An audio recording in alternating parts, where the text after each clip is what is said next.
Hello guys, welcome to my channel. Today we are going to see how to fix a DXGI error device removed. Let's fix it guys. You just need to go to search menu and type registry editor, click on open it. Select yes.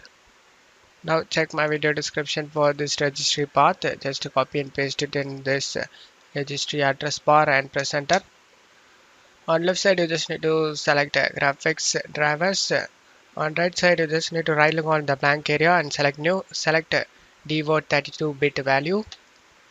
Now you just need to check my video description for this text used in my video. Just copy and paste the text over here. Just rename this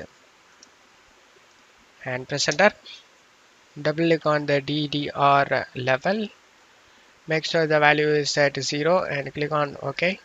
And you just need to close stuff here and go ahead and restart your PC. After restarting your PC, your problem should be fixed guys.